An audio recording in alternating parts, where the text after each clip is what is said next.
सहनाववतु सहनौ भुनक्तु सह वीर्यं करवावहै तेजस्विनावधीतमस्तु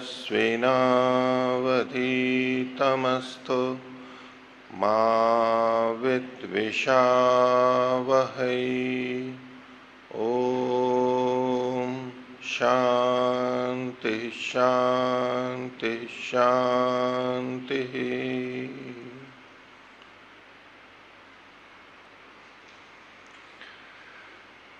वैशेषिक दर्शन की 27वीं कक्षा। वैशेषिक दर्शन प्रथम अध्याय प्रथम आन्यक। कल हमने 20वां सूत्र देखा था, जिसमें कर्म के बारे में बताया कि क्या समानता है द्रव्य गुण, संयोग, विभाग और वेग, इन तीनों में कर्म समान रूप से, सामान्य रूप से कारण होता है। आगे फिर और कर्म के बारे में बताएंगे कि कर्म औरों का कारण बनता है या नहीं बनता है, क्या है, वो सारी चर्चा आगे देखेंगे। पिछले में से किसी को पूछना है कुछ? बोल। ओम आचार्य जी नमस्ते। आचार्य जी, कल जो चर्चा हुई थी कि दो पदार्थ आपस में सटे हुए होते हैं। सटे हुए होते हैं? हाँ, मिले, एक दूसरे से जुड़े होते हैं, संयोग कहलाता है वो। हाँ। कोई पदार्थ बिल्कुल किसी के अंदर नहीं होता। अंदर नहीं होता? हाँ। हाँ। मूल रूप से। हाँ। तो जैसे क्या परमात्मा, फिर आत्मा जो मुख्य तत्व है, या मूल प्रकृति जो मुख्य तत्व हैं, क्या उनके अंदर विद्यमान है? अंदर विद्यमान है परमात्मा। ऐसा माने? हाँ, क्यों नहीं मानेंगे? ऐसा यदि माने तो जी फिर वो जो बात आती है हाँ। कि किसी पदार्थ के अंदर दूसरा पदार्थ घुसता है तो उसमें आकाश है, मतलब अवकाश है। अवकाश के बगैर दूसरी वस्तु अंदर जाएगी नहीं। तो ये बात कहाँ से आती है? तो वो आपने कहा कि ऐसा कहें तो एक बात आती है, वो कहाँ से आती है? जी, जो कल चर्चा हुई थी जी कि संयोग हुआ है, तो संयोग में जो संयोग होता है दो वस्तुओं का, दो पदार्थों का, तो उसमें आकाश होता है, ऐसा सुनने को मिलता है। तभी तो संयोग में, अगर संयोग नहीं है तो आकाश नहीं है। मैंने तो ऐसा कुछ आकाश का कहा नहीं था कल।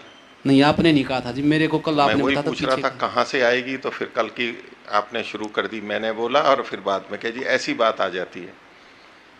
ठीक है, इस पर विचार करते हैं। इनका प्रश्न समझ में आया? संयोग का अर्थ सहभाव, साथ साथ रहना। ठीक है। इसमें एक बात और ध्यान रखनी है, एक शब्द का प्रयोग हम अगर सावधानी नहीं रखें तो अलग हो जाता है। ठीक है, ये संयोग हुआ, यहां स्पर्श गुण है। ठीक है, अविभाग हो गया, अभी स्पर्श है नहीं है, तो संयोग अर्थात स्पर्श। ठीक है, ये संयोग अर्थात स्पर्श। विभाग हो गया तो स्पर्श नहीं है। ठीक है ना, गलत होना है। हम जब कहें कि भाई मैंने इसको स्पर्श किया, छुआ, तो जैसे ही आप, हम कहें कि बिजली का नंगा तार है और उस पर हम अगर हाथ से छुएं तो करंट आ जाएगा। ठीक है, चप्पल वप्पल नहीं पहन रखी है, भूमि पे हैं वहां, एक कहें कि संयोग होगा तो करंट आ जाएगा। दोनों कथन ठीक है ना? नंगे तार से, बिजली के नंगे तार से बिजली उसमें है और हम उसे स्पर्श करें, ये कहें या संयोग कहें, एक ही बात है ना। दोनों में किसी गलत बात को तो नहीं कहा जा रहा है ना, दोनों कथन ठीक है। अब दोनों कथन ठीक हैं तो स्पर्श और संयोग ये एक ही बात हो गए, ऐसा निष्कर्ष निकाल सकते हैं। ठीक है, तो दीपक जी तो मना कर रहे हैं कि ऐसा नहीं है, वैष्णुति जी भी मना कर रहे हैं। क्यों नहीं है? स्पर्श और संयोग एक क्यों नहीं है? दोनों प्रकार से हो सकता है। दोनों प्रकार से मतलब? अच्छा बताओ कि जहां आपका ये कहना है कि जहां जहां संयोग होता है वहां वहां स्पर्श हो, या आवश्यक नहीं है? जहां जहां संयोग होगा वहां वहां स्पर्श तो होगा ही ना। स्पर्श हो भी और नहीं भी हो, और जहां जहां स्पर्श है वहां वहां संयोग होगा या नहीं होगा? ये ठीक है, जहां जहां स्पर्श होगा वहां वहां संयोग भी होगा, ये बात ठीक है। लेकिन जहां जहां संयोग होगा वहां वहां स्पर्श होगा, ये आवश्यक नहीं है। इन्होंने कारण बताया, आप भी ऐसा ही कुछ कारण बता रहे हो। आप क्या कारण बता रहे हो, बोलो। आचार्य जी, इसलिए कि ईश्वर और जीवात्मा का जो संयोग है उसमें स्पर्श तो है नहीं वहाँ, तो इसलिए वहाँ पर नहीं घट पाएगा। अच्छा, संयोग है और स्पर्श नहीं है, तो ये उन्हीं की बात तो बोल रहे हो आप। जब मैंने पूछा इनकी बात ऐसा ही कहना है तो आपने कहा कि नहीं, उदाहरण दिया तो वो उन्हीं की बात वाला ही तो है। उनकी बात में फिर आपकी बात में अंतर नहीं हुआ ना, आप भी तो वही स्थान बता रहे हो। तो ये हमें आपको कुछ बोलना है? ये जी, तो उसका क्या ठीक नहीं है? स्पर्श और संयोग एक चीज नहीं है। एक चीज नहीं है, अलग अलग है। अलग अलग अच्छा है। तो कैसे? मैंने तो कई वाक्य बोले थे, जी। तो उसमें कौन सा वाक्य गलत है, या उस- क्यों संयोग और स्पर्श अलग अलग हैं, ये सिद्ध तो करना पड़ेगा। जी, ये दोनों अलग अलग गुण हैं, और स्पर्श जो है वो आत्मा, स्पर्श गुण अलग है और संयोग गुण अलग है। तो स्पर्श जो मैं है तो इकट्ठा बता रहा हूँ ना, देखो ये जी संयोग है और स्पर्श है, आप अलग अलग गुण बता रहे हो। मैं तो एक बता रहा हूँ ना, मैं तो आपको कितने उदाहरण दे दिए हैं कि यहाँ कर लो वहां कर लो, स्पर्श और संयोग। जैसे ही स्पर्श होता है वही संयोग है, और जो संयोग है तो स्पर्श है। दोनों बातें साथ साथ हैं। मैं तो साथ साथ बता रहा हूँ, आप गुण अलग जो अलग कैसे कह रहे हो उसको? जैसे यहाँ पर 24 गुण। इनका ये कथन ठीक है या नहीं है महिपाल जी? ये कह रहे हैं कि स्पर्श और संयोग गुण अलग अलग हैं, इनका कथन ठीक है या गलत है? हैं? अलग अलग हैं। अच्छा, कैसे? नहीं, विचारना पड़ेगा। क्योंकि आप बताओ, संयोग और स्पर्श एक ही हैं, अलग अलग हैं?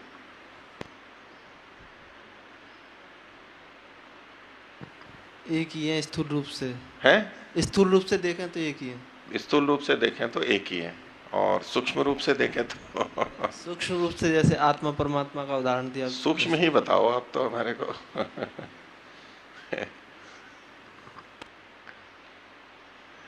देखिए, गुणों में हमने गिने थे, कितने गुण थे?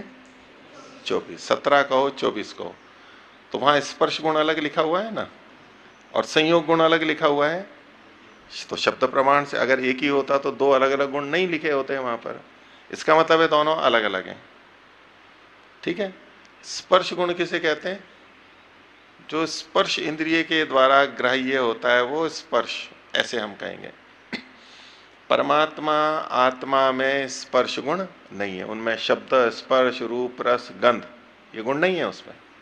आत्मा परमात्मा में स्पर्श किसका गुण है?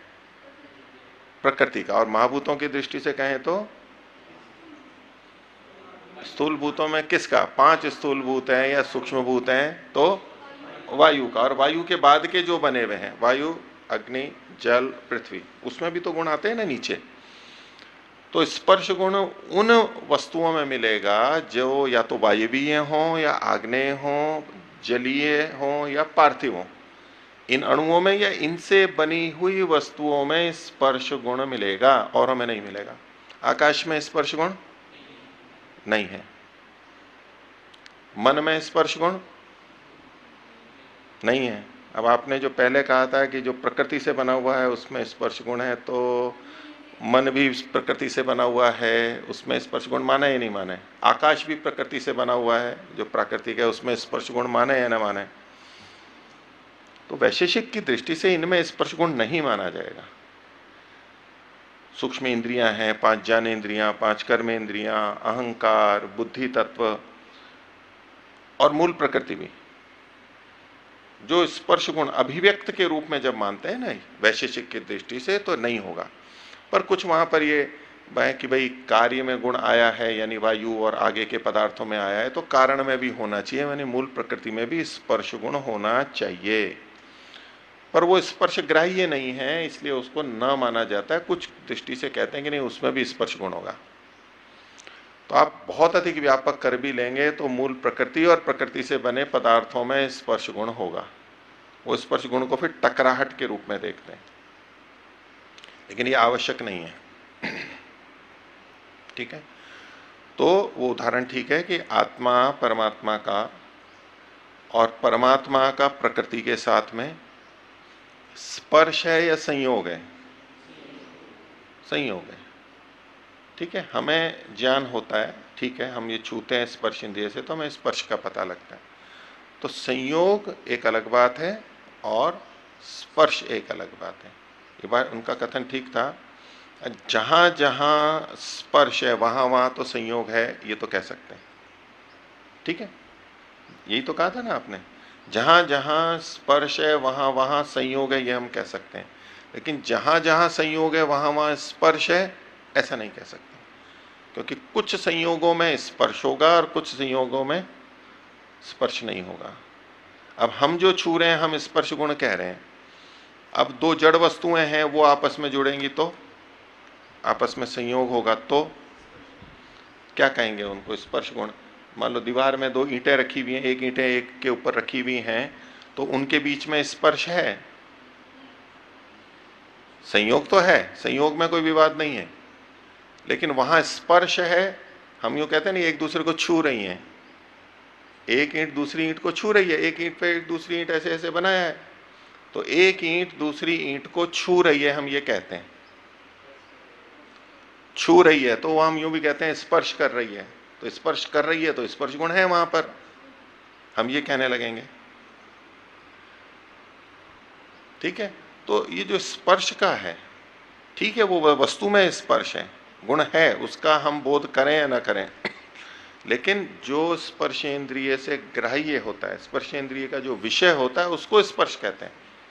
ऐसे ही रूप गुण, ऐसे ही शब्द गुण, ऐसे और जो भी हैं। तो ये थोड़ा सा हमें स्पष्टता रखनी चाहिए, इसमें हम कहीं भी किसी भी शब्द का प्रयोग ना कर दें। लोक में सामान्य भाषा में हम कर देते हैं, चल जाता है, लेकिन जब भी हम दर्शन पढ़ रहे हैं और कभी ऐसा कहें और गलती से निकल भी जाए तो स्पष्टीकरण कर दें कि जी यहाँ ये सामान्य रूप से कथन किया है, मैंने विशेष रूप से कथन नहीं किया। ठीक है, तो क्या विषय चल रहा था, मैंने क्या पूछा था? हाँ, आपका जो था, इनका प्रश्न ये था कि संयोग होता है तो एक वस्तु दूसरी वस्तु में प्रवेश नहीं कर सकती है, यदि प्रवेश करती है तो उसमें स्थान होगा। जैसे कि चीनी किसी पत्थर में घुस नहीं सकती है, सामान्यतः चिकना पत्थर है, संगमरमर का या ग्रेनाइट है, घुसेगी नहीं, बाहर ही रहेगी। और दूध में पानी में चली जाती है चीनी, तो वो जो जाती है वहां पर अवकाश स्थान होता है तो चली जाती है, फिर घोल देते हैं तब भी वो अंदर बीच का जो रिक्त स्थान होता है वहीं जाती है, अणुओं में नहीं जाती। ठीक है, तो ये जो पांच भौतिक पदार्थ हैं वहां ये बातें घटती हैं, क्योंकि वो प्रतिघात होता है इनका, एक दूसरे को रोकते हैं, वो एक दूसरे को रोकते हैं तो एक दूसरे में वो प्रवेश नहीं कर सकते, प्रवेश कर रहे हैं तो रिक्त स्थान होगा वहां पर। ठीक है, ये बात कहाँ लगती है? ये प्राकृतिक पदार्थों में लगती है, जो समान स्थूलता वाले हैं। अणु के स्तर पे जब जाएंगे, क्योंकि प्राकृतिक जितने भी ये पदार्थ हैं वो सारे अणु के रूप में देखे जाएंगे, महाभूत और भूत और इनसे बने हुए जो पदार्थ हैं उनकी कह रहा हूं। तो वो एक अणु और उनकी स्थूलता सूक्ष्मता थोड़ा अंतर रहता है, लेकिन वो समान स्थूलता वाले होंगे तो एक दूसरे में प्रवेश नहीं करेंगे। ठीक है, मोटे मोटे कह रहा हूं, इसमें और सूक्ष्मता और विचार की बातें भी हैं, पर अभी इतना मान के चलिए। लेकिन आत्मा और परमात्मा इनसे सूक्ष्म है, आत्मा प्राकृतिक पदार्थों से सूक्ष्म है, तो अब यहां दूसरा सिद्धांत, ये वैदिक सिद्धांत है। आधुनिक विज्ञान तो आत्मा परमात्मा को वैसे मानता ही नहीं है, तो वो उनका कोई सिद्धांत वहां लगाने की बात नहीं है। वो फिर जड़ पदार्थों का जो नियम है वो वहां भी लगाने लगते हैं कि भाई कुछ है तो वहां भी यही जड़ का नियम लगेगा, लेकिन ये चेतन है वहां ये नियम नहीं लगेगा हमारी दृष्टि से, वैदिक दृष्टि से, दर्शनों की दृष्टि से। तो ऐसे में आत्मा प्राकृतिक पदार्थों की अपेक्षा सूक्ष्म है, और उसमें सिद्धांत यह है कि जो सूक्ष्म होता है वो स्थूल में भी अंदर प्रवेश कर जाता है, उसके लिए आकाश या अवकाश की आवश्यकता नहीं है। तो आत्मा प्राकृतिक पदार्थों में सत्वर स्तंभ में भी अंदर जाएगा, और आत्मा जाए तो कोई व्यवधान नहीं होगा उससे, अंदर चला जाएगा। और परमात्मा आत्मा से भी सूक्ष्म है, वो सूक्ष्मतम है। तो परमात्मा आत्मा के अंदर भी चला जाएगा, उसके लिए कोई आकाश या अवकाश की आवश्यकता नहीं होगी। और परमात्मा प्राकृतिक पदार्थों के भी, परमाणुओं के भी अंदर रहेगा, वहां भी आकाश अवकाश की आवश्यकता नहीं होगी। अब इसको आप थोड़ा और स्थूलता से समझ लीजिए कि कोई वस्तु यदि कहीं प्रवेश करती है तो उसके लिए अवकाश चाहिए, ठीक है। तो मान लीजिए हमने कहीं गेहूं है किसी एक बर्तन में भरा हुआ है, अब उसमें और गेहूं डालेंगे तो नहीं जाएगा, हिला हिलू के सब भर दिया हमने तो चला जाता है, और नहीं होगा तो ऊपर रहेगा या गिरेगा, ठीक है। क्योंकि गेहूं गेहूं या गेहूं और कोई कंकर ले लो, या आप चावल ले लो, या मक्का ले लो, बाज, ऐसा तो बराबर की जो चीजें हैं तो वहां कुछ नहीं होगा, ठीक है। अब यदि उसमें हम बारीक चूर्ण डालें तो चला जाएगा? क्यों चला जाएगा? सूक्ष्म बात वाली बात नहीं लीजिए, अभी बीच में स्थान है, बीच में स्थान है, इसलिए वो चूर्ण भर जाएगा। वो चूर्ण से भी मान लो भर दिया हमने, आटा डाल दिया बारीक और हिला दिया कर दिया, तो वो आटा खाली खाली स्थानों में भर गया। तो जबकि मोटे तौर पे कहेंगे कि आटा या वो चूर्ण गेहूं के बीच में चला गया, तो बीच में जाने का क्या मतलब हुआ?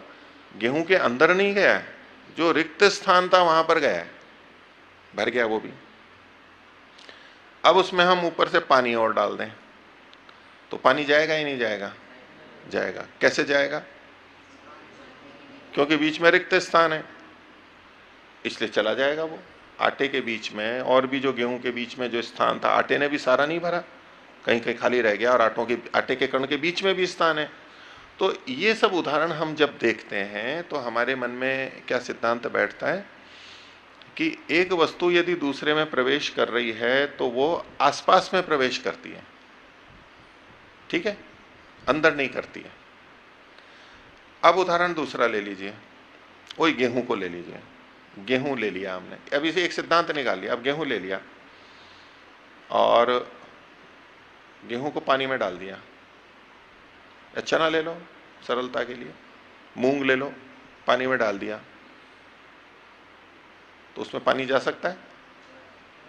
जा सकता है। क्यों गया?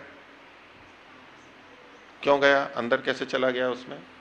गेहूं में तो गेहूं जा नहीं रहा था, गेहूं में चावल नहीं जा रहा था, गेहूं में आटा भी नहीं जा रहा था, लेकिन पानी चला गया और वो फूल भी गया पानी के जाने से, ठीक है, तो अंदर चला गया। तो अब जड़ पदार्थों में जब हम देखते हैं तो वहां मोटा मोटा या तो यूं कहें कि वो उससे सूक्ष्म है। सूक्ष्मता के दो अर्थ होते हैं, एक होता है छोटा, सूक्ष्म शब्द के दो अर्थ होते हैं, एक होता है छोटा, उसको भी सूक्ष्म कह देते हैं, जो जितना छोटा होता जाता है भले और सूक्ष्म हो गया, सूक्ष्म हो गया, सूक्ष्म हो गया। चूर्ण बनाते हैं और बारीक बारीक हो गया तो भले और सूक्ष्म चूर्ण हो गया, और सूक्ष्म चूर्ण हो गया। पाउडर आते हैं, टेल्कम पाउडर और ये सब, बोरिक एसिड वगैरह, वो बिल्कुल बारीक एकदम चिकने होते हैं, बहुत छोटे छोटे कण होते हैं, बारीक चलनियों से छने हुए होते हैं, मैदा जैसे सूक्ष्म हो गया कह देते हैं। तो छोटा होने को भी सूक्ष्म कहा जाता है। ये प्राकृतिक पदार्थों में घट जाएगा। आत्मा परमात्मा के संदर्भ में ये छोटा वाला हर जगह नहीं घटता है। आत्मा के संदर्भ में फिर भी घट जाएगा कि वो प्राकृतिक अणुओं से छोटा है, लेकिन केवल छोटा ही नहीं है, वो एक सूक्ष्मता अलग गुण है जो दूसरे में प्रवेश कर सकता है, वो गुण भी आत्मा में है। और परमात्मा में भी। अब परमात्मा में जो सूक्ष्मतम चीज उसको कहा गया, तो सूक्ष्मतम का मतलब सबसे छोटा है ऐसा थोड़ा ना कह सकते हैं, वो तो सर्वव्यापक है। सर्वव्यापक है और सबसे छोटा कैसे कह सकते हैं? परस्पर विरुद्ध कथन है ना। लेकिन परमात्मा को सूक्ष्माति सूक्ष्म सूक्ष्म कहा जा रहा है, शास्त्र हमारे को प्रमाण मिल रहा है। तो इससे हम किस निष्कर्ष पर पहुंचते हैं कि जो छोटापना है, छोटा छोटा होना है, उस अर्थ में परमात्मा को सूक्ष्म नहीं कहा जा रहा है। निर्णय कर सकते हैं ना ये हम।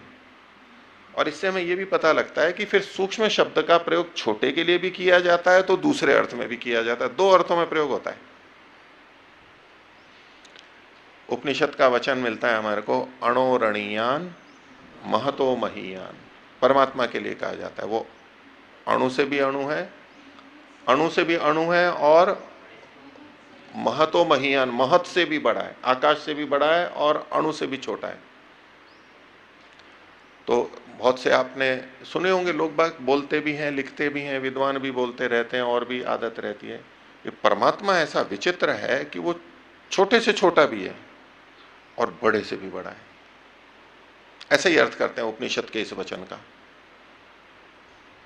अब ये कैसे संभव है तर्क युक्ति से कि जो छोटा भी हो और बड़ा भी हो? बोले जी परमात्मा ऐसा ही है, विचित्र, अद्भुत है। परमात्मा के में तो महिमा कोई अपरंपार है, तो कुछ भी हो सकता है। फिर कुछ भी हो सकता है, अयौक्तिक नहीं होगा। और इसका महर्षि का भी अर्थ हम देख लेंगे। महर्षि ने भी कहा, महर्षि ने ये नहीं कहा कि छोटे से छोटा, सूक्ष्म से भी सूक्ष्म। ये जो अणु है वो सूक्ष्मता को कह रहा है, वो दूसरी बात है। और महान है वो अणुत्व को नहीं कह रहा है। वैशेषिक में आप देखेंगे एक अणु परिमाण है और एक महत परिमाण है। जो अणु परिमाण है वो महत परिमाण नहीं हो सकता है, जो महत परिमाण है वो अणु परिमाण नहीं हो सकता है। ये अटल सिद्धांत है। तो परमात्मा भी जब उसको सूक्ष्म कहा जाता है तो उसका ये मतलब नहीं है कि वो अणु परिमाण हो गया है। वो तो है तो महत ही परिमाण, विभु होने से महत परिमाण वाला है। लेकिन वो ये सूक्ष्मता भिन्न प्रकार की है जो आत्मा और परमात्मा में पाई जाती है। क्या कि दूसरे प्राकृतिक पदार्थों के होते हुए भी उनमें वो प्रवेश कर जाता है। सत्यार्थ प्रकाश में आप देखेंगे, वहां जो आकार के संदर्भ में बात आई, तो महर्षि दयानंद ने कहा कि जो समान आकार वाली वस्तुएं होती हैं, आकार का मतलब वो परिमाण नहीं, अब यहां आकार का मतलब वहां है महर्षि का स्थूलता और सूक्ष्मता। ये जो सूक्ष्मता है जिसको हम परमात्मा के लिए कहते हैं अणु से भी अणु है, वहां सूक्ष्मता है वो स्थूलता की विपरीत है। बड़ा और छोटा अलग बात है, स्थूलता और सूक्ष्मता अलग बात है, दो अलग अलग चीजें हैं। तो परमात्मा के लिए कहा कि जो परमात्मा इन प्राकृतिक पदार्थों में कैसे प्रवेश कर जाता है, तो महर्षि ने वहां उदाहरण उसको सूक्ष्मता का, जो सूक्ष्म चीज होती है वो स्थूल में प्रवेश कर जाती है, छोटा नहीं है, सूक्ष्मता है।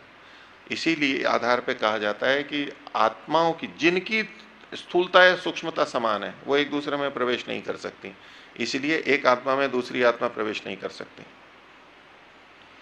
जो दूसरी दृष्टि से देखते हैं कि जो प्रतिरोध होता है वो ही स्पर्श वाली चीजें हैं, तो आत्मा में तो प्रतिरोध होता नहीं, उसमें स्पर्श गुण नहीं है तो प्रतिरोध नहीं होगा, तो एक आत्मा में दूसरी आत्मा भी प्रवेश कर सकती है।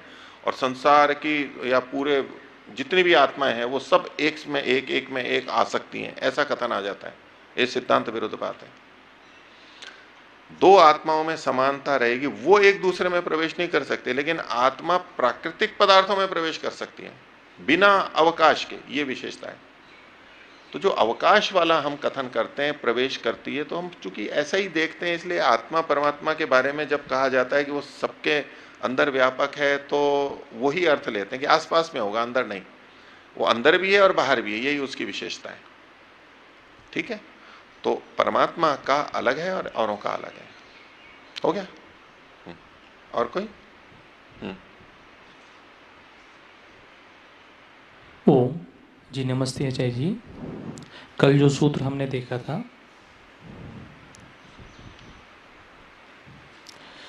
सूत्र संख्या 20, हाँ, तो यहाँ पर ठीक है, गुण के बारे में, द्रव्य के बारे में तो वो अगले सूत्र 21 में बता रहे हैं।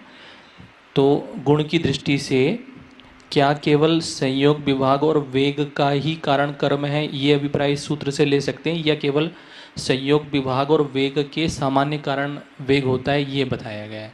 अन्य गुणों के बारे कर्म जी कर्म, क्षमा संयोग चाहता हूँ। विभाग और वेग का कर्म समान कारण होता है।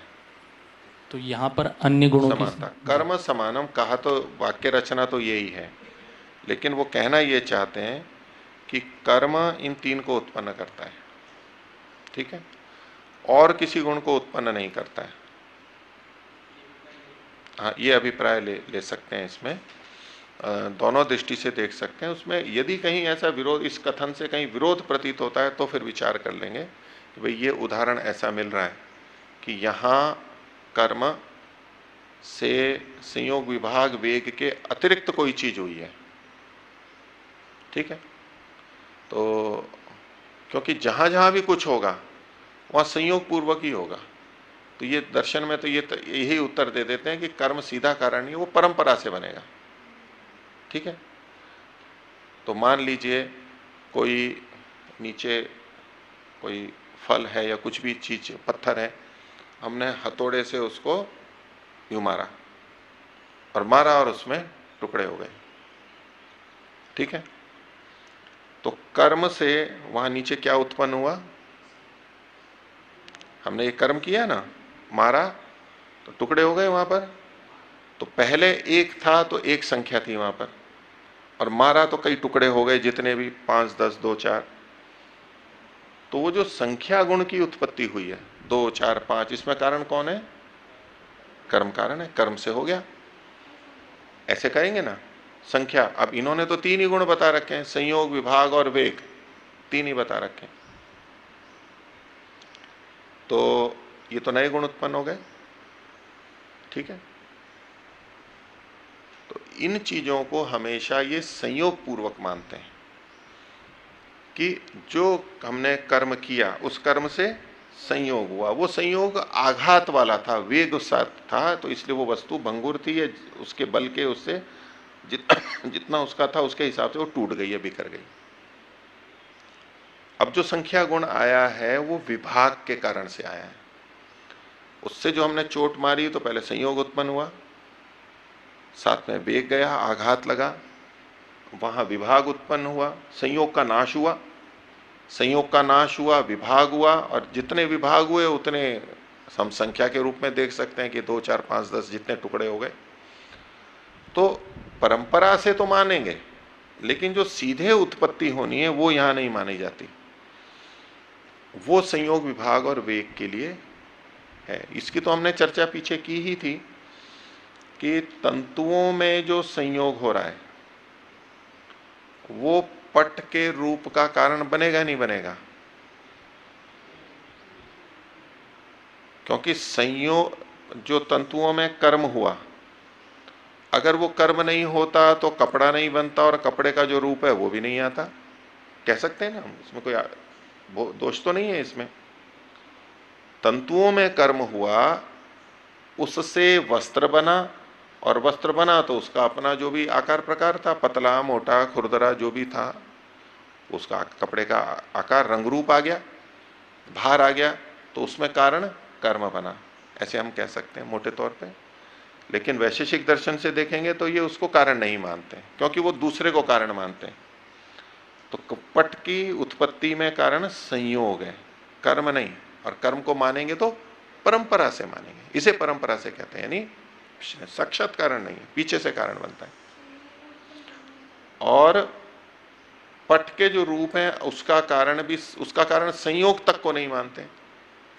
अब मोटे तौर पे तो कह सकते हैं तंतुओं में संयोग हुआ तो पट में भी रूप आ गया, मोटे तौर पे हम कह सकते हैं, किंतु दर्शन में क्या कहते हैं, तंतुगत रूप पटगत रूप का कारण है, संयोग को नहीं कारण मानते हैं। वो परंपरा से ठीक है कि संयोग के कारण से वो रूप इस तरह से आ गया। तो ये थोड़ा वैशेषिक की दृष्टि से हम जब बात करते हैं उस तरह से देखेंगे तो ये संयोग विभाग वेग को उत्पन्न करता है। नहीं, परंपरा से हम उसको असमवायी कहें, निमित्त कहें, वो एक थोड़ा विचाराधीन रहता है कि भाई इसको कौन सा कारण माने। निमित्त कारण भी होते हैं परंपरा से और असमवायी कारण भी होते हैं, दोनों तरह से होते हैं, साक्षात और परंपरा से, दोनों में। संयोग को उत्पन्न करने वाला भी तो कर्म है। माइक वो दे रहे हैं, आप ले लीजिए। आचार्य जी, संयोग संयोग को उत्पन्न करने वाला भी तो कर्म है, तो कर्म को भी परंपरा से असमवाय कारण कहा जा सकता है? नहीं, परंपरा से कारण माना जा सकता है, इसमें तो कोई दो राय नहीं है, मान सकते हैं। फिर विचार करेंगे कि उसको हम निमित्त कारण में लें या असमवाय कारण में लें। इसमें अलग अलग वचन मिल जाते हैं हमारे को, इसलिए उसको अभी ठीक है। विचार कोटि के अंदर रखिए। उपादान कारण या समवाय कारण तो होगा नहीं, हम असमवाय या निमित्त कारण के रूप में देख सकते हैं। लेकिन जब हम असमवाय कारण का ये लक्षण करते हैं कि असमवाय कारण कार्य द्रव्य में साथ में रहता है, जैसे कि संयोग, लेकिन कर्म उसके साथ में रहता नहीं है, कर्म नहीं साथ रहता। तो उस दृष्टि से कर्म को हम असमवाय कारण नहीं मान नहीं सकते। मानेंगे, हाँ। निमित्त कारणों में अब जैसे कि कुम्हार घड़े को बनाता है, कुम्हार घड़े को बनाता है, तो कुम्हार को हम निमित्त कारण मानते हैं, चाक को निमित्त कारण मानते हैं। अब यूं देखें तो क्या कुम्हार बिना संयोग के घड़े को बना सकता है? संयोग तो फिर भी वहां बीच में, बिना संयोग वो छुएगा ना उसको, पहले तो मिट्टी को करेगा, अलग अलग तरह से स्पर्श करेगा, छुएगा, तभी तो घड़ा बनेगा। चाक पे भी वो लौंदा रखा होगा मिट्टी का पिंड, तभी तो वो बनेगा। अगर उस पर टिके ही नहीं, स्पर्श ही नहीं हो तो कैसे होगा? तो ये परंपरा से संयोग होते हुए कार्य कारण बनते हैं, ये तो ठीक है, पर उसको भी फिर कारण माना जाता है। वहां परंपरा क्या है, कब मानते हैं कि कुम्हार के जो पिता माता हैं वो परंपरा से कारण है, वो वास्तव में कारण नहीं माने जाते। यूं तो परंपरा में फिर और उनके दादा परदादा और सबको कारण मान लो, फिर तो सब कुछ आ जाएगा। उन्होंने जो रोटियां खाई थी, वो गेहूं जिन पौधों में उत्पन्न हुआ था और उन पौधों के लिए जो पानी दिया गया था, और उस पानी को निकालने वाला जो बैल था या तो व्यक्ति था, अब आप यूं तो कहीं तक भी चले जाओ, वो इतने अति में नहीं जाना है, वहां पास वाले में ही देखना है। तो ये परंपरा वाले भी कारण निमित्त कारण माने जाते हैं, और कर्म को भी माना जाता है। जैसे पुरुष का हमारा कर्म है मनुष्य का, उसको निमित्त कारण के रूप में हम निमित्त कारण है, वो भी सारी चर्चा में बहुत पहले भी आपके सामने रख चुका हूं कि मान लो कुम्हार कारण है, तो कुम्हार कारण है या कुम्हार का कर्म कारण है घड़े के बनने में? कुम्हार अगर कर्म ना करे तो कैसे बनाएगा? कर्म उसका कारण है, कर्म को भी ले लो आप। अब जो कुम्हार में स्थित गुण है, कुम्हार का ज्ञान भी कारण है उसमें। तो एक दृष्टि से कि कुम्हार और कुम्हार में रहने वाले जो उसके कर्म और ज्ञान हैं वो कुम्हार ही मान लिए। अब कुम्हार निमित्त कारण है, तो कुम्हार में स्थित जो कर्म और ज्ञान है वो भी निमित्त कारण ही होंगे, क्योंकि वो समवायी रूप से, समवाय संबंध से कुम्हार में रह रहे हैं। कुम्हार उन गुणों और कर्मों का समवायी कारण है, कुम्हार अपने गुणों और कर्म का समवायी कारण है, और वो घड़े का निमित्त कारण बन रहा है। तो निमित्त कारण में स्थित जो गुण और कर्म हैं, वो निमित्त कारण में उपस्थित जो गुण और कर्म हैं, वे भी उस द्रव्य के निमित्त कारण होने लगेंगे। इस दृष्टि से हम यूं संगति लगा सकते हैं। और कुछ में जैसे कि तंतुगत जो कर्म है, तंतुगत कर्म है, तंतुगत संयोग है, पट का कारण है। तंतुगत संयोग तंतु में रह रहा है, और कर्म है वो भी तंतुओं में ही रह रहा है। ठीक है, तंतु जो पट का कारण है, तंतु जो पट का समवायी कारण है, उसमें जो गुण रहते हैं या कर्म रहता है, वो पट का असमवायी कारण है। इस दृष्टि से जब देखेंगे तो कर्म असमवायी कारण दिखने लगेगा हमारे को। जैसे कि गुण, जैसे कि तंतुगत संयोग असमवायी कारण है, लेकिन सब जगह नहीं हम उस तरह कारण मानते। अब तंतुगत जो रूप है वो पट का कौन सा कारण है? कारण ही नहीं मानते उसको। तंतुगत संयोग को तो पट का कारण मानते हैं, लेकिन तंतुगत रूप को पट का कारण नहीं मानते। तंतुगत रूप को पटगत रूप का कारण मानते हैं, पट का कारण नहीं मानते। इनकी चिंतन शैली, विचार शैली है, किस तरह से यूं विभाजन करके थोड़ा स्पष्टीकरण अलग अलग करके देखते हैं। तो इसी तरह से कर्म के बारे में भी ये कहा जा सकता है कि तंतु में तंतु के संयोग में गुण और कर्म रहते हैं, तो ये कारण रहेंगे। तंतु के संयोग में कर्म कारण है, ये असमवायी कारण है, ये तो है ही, है ना? हाँ। तंतु के संयोग में संयोग जो कार्य गुण है, उसके संयोग में कर्म कारण है, सीधा कारण है, और वो उसको असमवायी कारण मान लिया जाता है।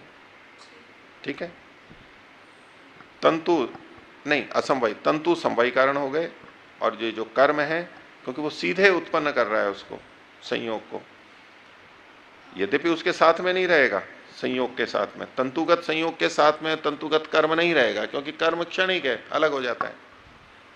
ठीक है, तो ये कुछ बातें मैं पहले भी आपके सामने अब रखी हैं, इसको थोड़ा सा भी विचार की स्थिति में रखिए। कई कई ये जो है इसमें हम धीरे धीरे कुछ ज्यादा अच्छे निर्णय पे पहुंच सकेंगे। जल्दबाजी मत कीजिए, क्योंकि आप जो भी निर्णय लोगे आपको कहीं पंक्ति मिलेगी कि देखो यहाँ तो ये विपरीत हो रहा है, यहाँ उदयवीर जी का आपको अलग मिलेगा, ब्रह्ममुनि जी का कई जगह अलग मिल जाएगा, तो उसको अभी विचार की स्थिति में रखिए। ठीक है। जी अच्छा, ये सूत्र संख्या 9 से जब हम देखते हैं तो 9, 10, 11 ये एक प्रसंग के लगते हैं। ये एक प्रसंग के मतलब एक हाँ, वो प्रसंग जैसे कि भी वहाँ बोल पर दो। सजातीय आरंभकत्व की बात है तो उस दृष्टि से है। फिर उससे आगे 12, 13 और 14, तो इसमें भी ये एक प्रसंग के लगते हैं। तो यहाँ पर मुझे ऐसा लगता है कि 14वें सूत्र में बद्धति की अनुवृत्ति लेनी चाहिए। किसकी? बद्धति। वदति की। जी, वदति कहाँ लगाएंगे? 14वें सूत्र में। हैं? 14वें सूत्र। हाँ, नहीं 14वें में तो लगाएंगे। कैसे वाक्य बताओ जी, इसका? वाक्य होगा कार्य कारण कर्मम बद्धति। और ये विरोधी का मतलब? तो वहाँ पर जी नहीं, तो, वाक्य रचना देखनी होगी। देखो, आपको संस्कृत का भी ध्यान रखना होगा। ऐसे ही कि चलो ये ऊहा कर लेते हैं, वदति को यहाँ पर ले आएंगे। ठीक है, यहाँ जो कार्य विरोधी कर्म है, तो ये विरोधी को आप विरोधी को छोड़ करके अर्थ लगा रहे हो। जी आप जो अर्थ कर रहे हो उसमें विरोधी, कार्य विरोधी शब्द को छोड़ दिया आपने, केवल वदति ले लिया कि कर्म अपने कार्य को वध कर देता है। जी कर्म कार्य कर्मम बद्धति। कार्य कर्म को वध कर देता है। जी, कार्य कर्म को वध कर देता है। लेकिन यहाँ तो कर्म के बारे में बताया जा रहा है ना, कि कर्म कैसा होना चाहिए। जैसे द्रव्य क्या होता है वो 12वें में बताया, बात सुनो। 13वें में बताया कि गुण कैसा होता है। तो हमारी वाक्य रचना कैसी होनी चाहिए कि कर्म ऐसा होता है, कार्य ऐसा होता है, ये प्रसंग नहीं आएगा। कार्य का मतलब तो द्रव्य भी हो सकता है, कार्य गुण भी हो सकता है, कार्य कर्म भी हो सकता है। कार्य प्रसंग से आप ज्यादा से ज्यादा ये ले सकते हो कि कर्म का जो कार्य है, कर्म का जो कार्य है वो कर्म का वध कर देता है। ठीक है, जैसे कि कर्म का कार्य है संयोग, वो संयोग कर्म को नष्ट कर देता है।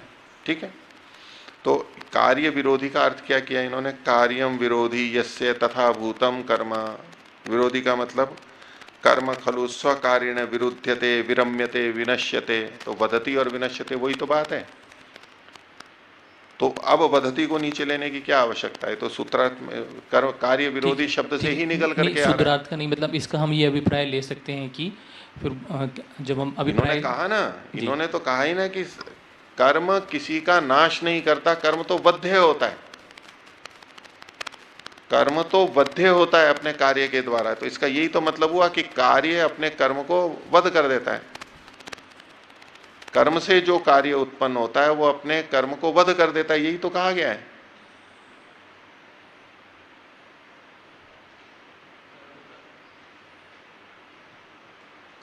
वो कर्म का कार्य अपने कारण कर्म को का वध कर देता है। तो वो 3 ही बता रखे हैं, संयोग, विभाग और वेग। कर्म के जो कार्य हैं वो कौन है? कर्म कर्म को उत्पन्न नहीं करता है और कर्म द्रव्य को भी उत्पन्न नहीं करता है।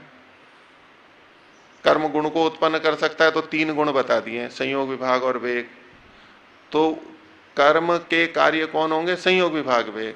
और वो संयोग, विभाग, वेग अपने कारण कर्म को नष्ट कर देते हैं। तो क्या आप कहना चाह रहे हैं आप इसमें? ठीक है, वो ये अभिप्राय स्पष्टता से जानना था, तो हाँ, हम वो ये तो कह ठीक सकते है, हैं। वो चल ही रहा है, कोई बात नहीं है इसमें। हाँ, ठीक, यही कहा है। ठीक है, आगे देखिए। ब्रह्ममुनि जी के भाष्य में पृष्ठ संख्या 28, और वैसे सूत्र संख्या की दृष्टि से देखेंगे तो प्रथम अध्याय प्रथम आन्निक 21वां सूत्र।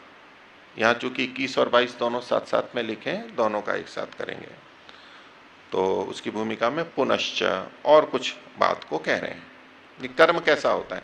20वें सूत्र में कर्म के बारे में बताया, ठीक है, और ऐसा करते हुए अन्यों से उसका वैधर्म्य बताया जा रहा है, और संयोग विभाग वेग का साधर्म्य बता दिया कि एक कर्म से उत्पन्न होते हैं। पुनश्च 21वां सूत्र बोलिए, न द्रव्याणाम कर्म। 22वां सूत्र व्यतिरेकात। तो कर्म द्रव्यों का नहीं होता, क्या नहीं होता? कारण नहीं होता। पीछे जो चल रही है, कर्म द्रव्य का कारण नहीं होता, ठीक है। द्रव्यों का सामान्य कारण नहीं होता है, मतलब इस द्रव्य का भी कारण कर्म है, इस द्रव्य का भी कारण कर्म है, ऐसे कर्म यानी क्रिया द्रव्य का कारण नहीं होती है। अब इसको वैशेषिक की दृष्टि से ही देखना है। सामान्य भाषा में तो कहेंगे कि क्या मूर्खतापूर्ण कथन कर रहे हो कि बिना कर्म के कोई कार्य बनता है क्या, द्रव्य बनता है क्या? हर द्रव्य के बनने के पीछे कर्म आवश्यक है, तो उस तरह नहीं देखना है। अब ये दर्शन की दृष्टि से ये जो कहना चाह रहे हैं वही हम समझ रहे हैं, ठीक है। वो व्यावहारिक जो प्रयोग है वो गौण प्रयोग है, वो आप वहां पर लगा सकते हो, उसमें कोई बाधा नहीं है, सामान्य व्यवहार में चलेगा वो। यहां जो ये कहना चाहते हैं तो कर्म द्रव्यों का कारण नहीं होता है। क्यों नहीं होता है? उसका हेतु दिया व्यतिरेकात। व्यतिरेकात ये हेतु दिया सिद्धि के अंदर। ये तो हो गई प्रतिज्ञा, न द्रव्याणाम कर्म, ये प्रतिज्ञा हो गई। हेतु दिया व्यतिरेकात, व्यतिरेक होने से। अब ये व्यतिरेक आदि क्या है, उसको अर्थ को अभी समझेंगे हम, ठीक है। भाष्य देखिए, अनयोः सूत्रयोः एक वाक्यता अस्ति। इन दोनों सूत्रों की एक वाक्यता है। एक वाक्यता का क्या अभिप्राय होता है? ये मिलकर के एक ही वाक्य है। देखो शब्द होते हैं, अनेक शब्द मिलकर के एक वाक्य हुआ, ठीक है। तो यहां दो सूत्र हैं, दो सूत्र मिलकर के एक वाक्य हुए, अलग अलग वाक्य नहीं है, एक वाक्यता है, दोनों जुड़े हुए हैं। और कई बार एक वाक्य हो गया पूरा, फिर दूसरा वाक्य हो गया, तीसरा वाक्य हो गया, और वो वाक्य भी आपस में संबद्ध होते हैं, उनका आपस में संबंध होता है अनेक वाक्यों का। उसको कहते हैं वाक्यिक वाक्यता, वाक्यों की एक वाक्यता, यानी अनेक वाक्य मिलके भी एक वाक्य बन रहे हैं। सामान्यतः हम बोलते हैं कि अनेक शब्द मिलकर के एक वाक्य बनता है, ठीक है। लेकिन कई बार एक वाक्य भी पूरा हो गया, अनेक शब्दों से मिलकर एक वाक्य पूरा हो गया, फिर एक वाक्य हो गया, फिर एक वाक्य हो गया, फिर इन सब वाक्यों को मिलाकर के भी एक वाक्य बना। इसको कहेंगे वाक्यिक वाक्यता, अनेक वाक्यों की भी एक वाक्यता। तो अगर हम इसको दो अलग अलग वाक्य माने, 21 और 22वें सूत्र को, न द्रव्याणाम कर्म व्यतिरेकात, या तो दोनों को मिला के एक वाक्य बनाएंगे। अगर दो वाक्य भी मान रहे हैं सूत्र की दृष्टि से, तो भी वाक्यिक वाक्यता से कुल मिला के एक है। इसलिए दोनों का एक साथ अर्थ करना चाह रहे हैं, तोड़ करके नहीं। तो अनयो सूत्रयो एक वाक्यता अस्ति, एक तात्पर्य। यद्वा करके बोले अच्छा, अथवा ऐसे समझ लीजिए कि सूत्रम एकम स्यात्, ये दोनों मिला के एक ही सूत्र होने चाहिए, दो सूत्र नहीं होने चाहिए। न द्रव्याणाम कर्म व्यतिरेकात, कुल मिला के एक ही सूत्र होना चाहिए। तो सूत्रम एकम स्यात्, एक ही सूत्र होना चाहिए। किस आधार पे? चंद्रकांत भाष्यानुसारी, चंद्रकांत का जो भाष्य है वहां इन दोनों को मिला के एक ही सूत्र बनाया हुआ है, ठीक है। ऐसा आपको दर्शनों में अनेक जगह मिलेगा, और अष्टाध्यायी में भी ये होता है। अष्टाध्यायी के जो विभिन्न पाठ हमारे को मिलते हैं प्रकाशकों के, तो वहां कई सूत्रों में संख्या में भेद मिल जाता है। उसका क्या कारण है कि कहीं यूं कहो कि एक जितना सूत्र है उसको दो भाग करके किया हुआ होता है, तो वह संख्या बढ़ जाएगी, एक की जगह दो सूत्र माने। और कहीं दो सूत्र हैं उसको मिला करके एक कर देते हैं, तो वो एक सूत्र हो जाता है, ठीक है। अलग अलग प्रकाशकों के आप सब सूत्र देखेंगे अष्टाध्यायी के भी, तो उसमें थोड़ा भेद मिलता है कई जगह पे। तो ऐसा आपको न्याय दर्शन में भी मिल जाएगा। ये वैशेषिक दर्शन भी एक उदाहरण है। तो जो हमारे को परंपरा से पाठ मिलते हैं, अलग अलग भाष्यकारों ने कुछ कुछ सूत्रों के पाठ लिए हैं, तो वो मिला करके लिखा हुआ है। ऐसे ही कई बार वार्तिक को सूत्र मानते हैं और सूत्र को भी वार्तिक मान लेते हैं, वो भी व्याख्याकारों का दृष्टि भेद होता है। तो हमारे पास तो और कोई सीधा प्रमाण नहीं है, पर ये एक पाठ भेद मिलता है। तो ब्रह्ममुनि जी कह रहे हैं या तो दोनों की एक वाक्यता मान लें या तो दोनों को एक ही सूत्र मान लें। एक सूत्र मान लेंगे तो भी एक वाक्यता हो जाएगी।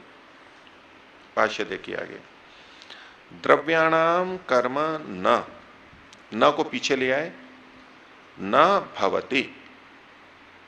आगे देखिए अर्थ क्या कहते हैं, द्रव्याणाम कर्म कारणम असमवायी व निमित्तम व न भवति। पीछे कारणम की अनुवृत्ति ली तो द्रव्याणाम कर्म न, तो द्रव्याणाम कर्म, द्रव्यों का कर्म न, नहीं। अब ये जो वाक्य है ये साकांक्ष वाक्य है, पूरा वाक्य नहीं है ना, कोई क्रियापद लाना पड़ेगा। और फिर भी द्रव्यों का कर्म नहीं होता है, न भवति, हमने भवति भी ला के क्रियापद भी लिया है तो भी क्या नहीं होता है, कहना क्या चाह रहे हो? तो हमें पीछे से शब्द लेना पड़ेगा, तो वो कारणम आएगा। ये अनुवृत्ति से ले लीजिए, प्रसंग से ले लीजिए, वाक्य को, साकांक्ष वाक्य है तो वाक्य को पूरा किया जाता है और निराकांक्ष हो जाता है, उसमें और अपेक्षा नहीं रहती, पूरे अर्थ को बोल देता है। तो जो अर्थ किया हुआ है ये निराकांक्ष है कि द्रव्याणाम कर्म कारणम, द्रव्यों का कर्म कारण, न भवति को जोड़ लो, नहीं होता है। अब कारण कौन सा? तो कहा असमवायी व निमित्तम वा, असमवायी या निमित्त कारण नहीं होता। अब इसका यह अर्थ नहीं है कि समवायी कारण होता है, ये कहना चाहते हैं। समवायी कारण तो होता ही नहीं है वो। इस वाक्य रचना का यह अर्थ नहीं कि भाई यहां दो का मना किया है कि कारणम असमवायी व निमित्त व न भवति, असमवायी और निमित्त नहीं होता है, तो चलो अर्थापत्ति निकाल लिए कि भाई समवायी कारण होता होगा, ये वक्ता का तात्पर्य नहीं है। कहीं अर्थापत्ति निकाली जाती है उचित हो तो, पर इन्होंने स्पष्ट मना कहा है कि भाई कर्म द्रव्य का समवायी कारण होता ही नहीं, द्रव्य ही द्रव्य का समवायी कारण होता है, ये हमको पता है।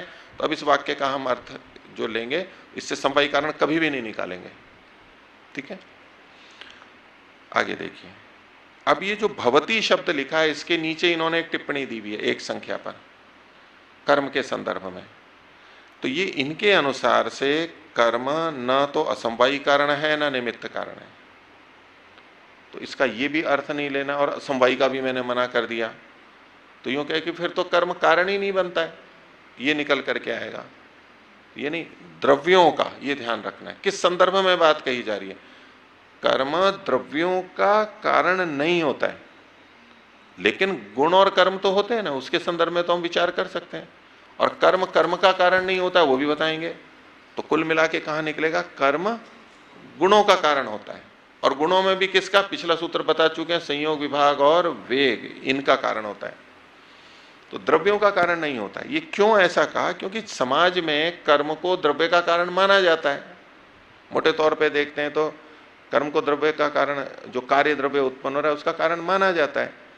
तो उस आशंका को स्पष्ट करने के लिए कथन किया गया है। वैशेषिक की दृष्टि से जब हम देखते हैं तो उसको कारण नहीं माना जाता है। तो अब ये जो न भवती के ऊपर इन्होंने एक नीचे टिप्पणी की है, देखिए, पुरुष प्रयत्नम कर्म विहाय, यानी पुरुष का जो प्रयत्न कर्म है, प्रयत्न रूपी जो कर्म है, उसको छोड़ करके, अर्थात बाकी जो कर्म है वे द्रव्य के कारण नहीं होंगे, लेकिन पुरुष का प्रयत्न तो द्रव्य का कारण हो जाएगा, ये कहना चाहते हैं। पुरुष प्रयत्नम कर्म विहाय, इस कर्म को छोड़ करके, यानी इसको अपवाद मान रहे हैं, बाकी कर्म तो द्रव्य के यानी कार्य द्रव्य के असमवायी निमित्त कारण नहीं होंगे, लेकिन पुरुष प्रयत्न जो कर्म है उस पर यह बात लागू नहीं होगी, उसको विहाय करके बोल रहे हैं। अभी सुन लो पूरा, पुरुष प्रयत्नम कर्म विहाय, अब उसी को स्पष्ट कर रहे हैं, पुरुष प्रयत्नस्तु भवति निमित्त कारणम, पुरुष का जो प्रयत्न है वो निमित्त कारण होता है। अब यहां फिर ध्यान देंगे कि जो प्रयत्न है ये कर्म के रूप में प्रयोग किया जा रहा है। तो मैं पहले आपको अनेक बार बता चुका हूं कि प्रयत्न शब्द गुणों के अंतर्गत पढ़ा हुआ है, कर्म नहीं है। लेकिन जब उसको कर्म मानेंगे तभी तो इस कर्म के प्रसंग में इसको उद्धृत कर रहे हैं ये। तो प्रयत्न रूपी कर्म जैसा कि और भी जगह देखते हैं, तो यूं सिद्धांततः देखेंगे तो पहली बात तो प्रयत्न कर्म है ही नहीं, इसलिए यहां प्रसंग नहीं आएगा वो। ठीक है, क्योंकि कई जगह पे जैसे पुरुष का कर्म है कर्म, वो प्रयत्न के रूप में भी बोल देते हैं। परमात्मा का कर्म है वो सृष्टि की उत्पत्ति में निमित्त कारण होता है, कर्म को निमित्त का कारण कह देते हैं ना। उस संदर्भ में लेने के लिए यहां मना किया है, वहां कहा गया है, तो पुरुष प्रयत्न जो कर्म है उसको ग्रहण कर लेंगे, ऐसा मान करके ये लिखा गया है, ऐसा प्रतीत होता है। इसको अभी विचार कोटि में रखिए इस, लेकिन जो इन्होंने लिख रखा है तो मैंने अर्थ केवल बताया आपको। हाँ, ये प्रयत्न तो कर्म ही आएगा ना,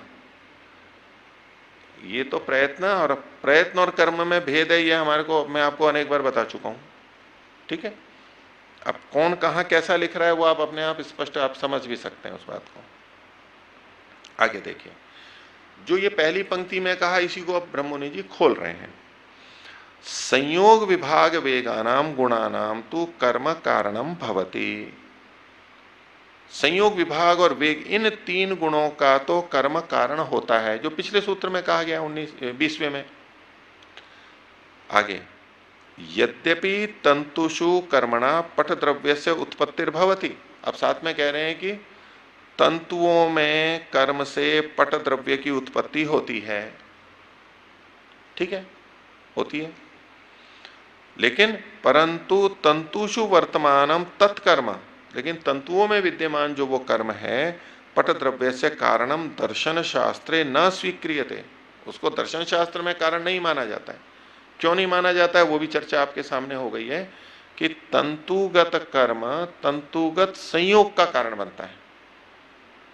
इस दृष्टि से सामान्य तो ठीक है, तंतुगत कर्म पट द्रव्य की उत्पत्ति में कारण है, ठीक है, लेकिन यहां दर्शन शास्त्र में ऐसा स्वीकार नहीं किया जाता। उसी को आगे खोल रहे हैं, लोके तथा दृश्यते, लोक में ऐसा देखा जाता है। क्यों? कर्म कारणम, कर्म द्रव्य का कारण है, अतः एव आशंक्यते ही तस्य कारणत्वम अल्प विराम, इसीलिए उसके कारणत्व की आशंका है, कर्म के कारणत्व की आशंका है, क्योंकि लोक में ऐसा देखा जाता है। इसीलिए तो इनको सूत्र बनाना पड़ा है निषेध करने के लिए। लोक में ऐसा देखा जाता है, लोग बोलते हैं, तो उसको गलत ना मान लें, इसके लिए सूत्र विशेष बताया है। तो कहा कि लोके तथा दृश्यते कर्म कारणम अतः एव आशंक्यते ही तस्य कारणत्वम अल्प विराम। तो आगे कहते हैं तस्मात्, इस कारण से, तदाशंका निवृत्तये, इस आशंका की संदेह की निवृत्ति के लिए अत्रोच्यते, यहां ये कहा जा रहा है क्या, कर्म न द्रव्याणाम कारणम, कर्म द्रव्यों का कारण नहीं होता है।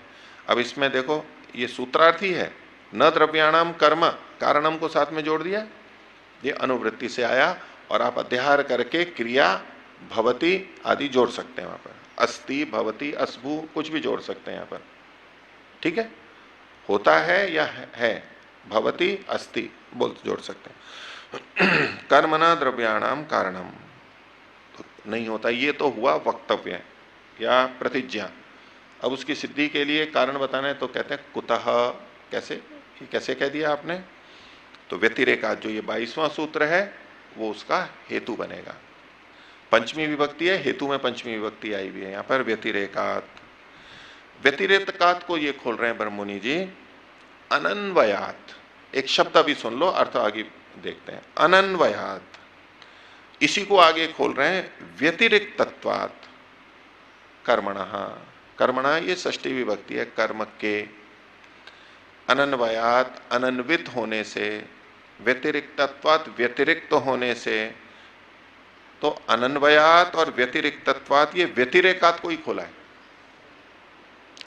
ये व्यतिरेक किसमें देखना है, तो कर्म में देखना है, कर्म का व्यतिरेकत्व होने से, कर्म का अनन्वय होने से, ठीक है, क्या अर्थ बनेगा, कर्म का व्यतिरेक होने से, कर्म का अनन्वय होने से, कर्म का व्यतिरिक्तत्व होने से, ऐसे कुछ भी बोल दीजिए इसको। अभी इसको समझेंगे, और अभी शाब्दिक अर्थ देखो, तो व्यतिरेकात अनन्वयात व्यतिरिक्तत्वात् कर्मणः। अब ये जो व्यतिरिक्त या व्यतिरेक है, इसका क्या तात्पर्य है उसको ब्रह्ममुनि जी आगे खोल रहे हैं व्यतिरिक्तम ही कर्म पटात। कर्म जो है वो पट से व्यतिरिक्त है, भिन्न है, पृथक है। पट में कर्म रहता है क्या? पट में कर्म रहता है क्या? नहीं रहता, नहीं रहता। ये देखो हवा चल रही है, मेरा कपड़ा हिल रहा है नहीं हिल रहा है? पट में कर्म रहता है नहीं रहता है? हैं? नहीं रहता। फिर ये कर्म कहाँ रहे? ये कर्म कहाँ है? संयोग। ये पट में कर्म में ये हिला रहा हूं, ये कर्म दिख रहा है ना? अपना ओम का झंडा हिलता रहता है, कपड़े सुखाएं तो हिलते रहते हैं, हम झाड़ते हैं तो हिलते रहते हैं। इतने सारे कर्म नहीं पट के अंदर होते? तो कर्म पट में रहता है नहीं रहता है? आप बीच में नहीं बोलो, कोई भी बार बार बोलते हैं, जिससे पूछा जाता है वही बोलना है, बाकी मौन रखो। ये भी एक साधना है, एक संयम है। पूछा जाए तो बताएंगे। हाँ जी रहता है। तो अभी तो मना कर रहे थे आप, हैं? समझ में आ गया कि पट में कर्म रहता है? तो ये पंक्ति गलत है, ये कह रहे हैं कि पट में कर्म नहीं रहता है। यही तो कह रहे हैं ना, व्यतिरेकात। तो व्यतिरिक्तम ही कर्म पटात। कर्म जो है पट से व्यतिरिक्त रहता है, उसमें नहीं रहता है। अब बताओ कहां जाओगे? अब हाँ करो तो कर्म रहता है, तो लोक की बात तो सत्य सिद्ध हो जाएगी, लेकिन ये पंक्ति गलत सिद्ध हो जाएगी। और पंक्ति को मानोगे तो लोक की बात गलत सिद्ध हो जाएगी। एक समस्या खड़ी हो गई ना? समस्या खड़ी हो गई है? समस्या खड़ी हुई है नहीं? तो मेरा प्रश्न का उत्तर क्या है? पट में कर्म रहता है या नहीं रहता है? अब बताओ।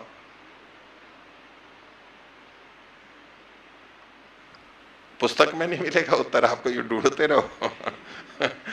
उत्तर है, जो बातें हैं वो पुस्तक से ही है, लेकिन आप यूं ढूंढने लगोगे तो आपको कभी उत्तर नहीं मिलेगा इस प्रश्न का। यहां आपने अगर विषय को समझा है तो आप उत्तर दे दोगे। बताओ, आपको रास्ता मिल जाएगा। गीता जी बताएंगी। माइक दीजिए। इधर दूसरा माइक नहीं चल रहा है। बैटरी को देखो पहले बदल दिया करो, और जब वो रुक रही है तो उसको ठीक कर दिया करो। कभी ऐसा होता है बीच में, तो वो तो देखो। अब पुस्तक देखने से नहीं चलेगा। पुस्तक कहाँ देख रही हैं आप? अब पढ़ाकू बनने से कोई मतलब नहीं है? कोई भी देखो जो हाँ जी पढ़ रहे हैं जैसे कैसे। मेरे प्रश्न का उत्तर दो। कारण नहीं होता है। कारण नहीं होता। मेरा प्रश्न ये था कि कर्म उसमें रहता है या नहीं रहता है? मतलब उसमें नहीं रहता है। नहीं रहता है। तो ये तो मैंने कितने उदाहरण दिए। कपड़े हिलते रहते हैं ना, और कपड़ों में अगर कर्म नहीं हो तो न तो हम धो सकते उसको, न सुखा सकते, न पहन सकते, और न वो सिले जा सकते। ये पर्दे हिल रहे हैं, कर रहे हैं, कितने कर्म नहीं रहते? कपड़े में कर्म नहीं रहता है क्या? कपड़े में क्यों, और द्रव्यों में भी रहता है, ऐसे पट में भी रहता है। द्रव्य के एक लक्षण में क्या था? द्रव्य का लक्षण क्या? कर्म। कर्म वाला होता है ना द्रव्य। कर्म। जो कार्य द्रव्य कर्म वाला होता है, तो द्रव्य में तो कर्म रहता ही है। तो मना कैसे कर रहे हैं? कपड़े में नहीं होता है, कैसे ऐसे कैसे मना करते हैं प्रशांत जी? वो निमित्त कारण होता है। ऐसे नहीं। वो आप बोल रही हैं, प्रयास कर रहे हैं, वो अच्छी बात है, लेकिन आपको विषय स्पष्ट नहीं है अभी। ओ, कर्म से स्वयं उत्पन्न होता है और स्वयं के कारण ही पट हिलता है। कर्म से संयोग उत्पन्न होता है, संयोग से फिर पट हिलता है। जी। अब ये देखो, इन्होंने मिश्रण और समाधान का प्रयास किया, वो अलग ही है। मान लीजिए मैंने कपड़े को यूं हिलाया, ठीक है, तो ये कपड़ा हिल रहा है, तो कर्म कपड़े में है ना, तो इस कर्म ने पहले संयोग को उत्पन्न किया, तब कपड़ा हिल रहा है। आपके हाथ जब कपड़े में स्वयं हुआ? मेरे हाथ की बात नहीं है, मेरा हाथ तो अलग हो गया, मैं तो इसके कर्म की बात कर रहा हूँ। वो इसमें कर्म कैसे उत्पन्न हुआ तो कह सकते हो कि हाथ से हुआ, लेकिन मैं ये कह रहा हूँ कि पट में जो कर्म है, पट में कर्म रहेगा या नहीं रहेगा? नहीं। व्यतिरिक्त नहीं हुआ ना, उसके साथ में है या नहीं है कर्म? नहीं है। ये तो कह रहे हैं व्यतिरेकात हेतु दिया जा रहा है, मैं उसके संदर्भ में कह रहा हूँ। हाँ, नहीं, स्पष्टता नहीं है। कौन बोलेंगे? राजमाता जी बोलिए।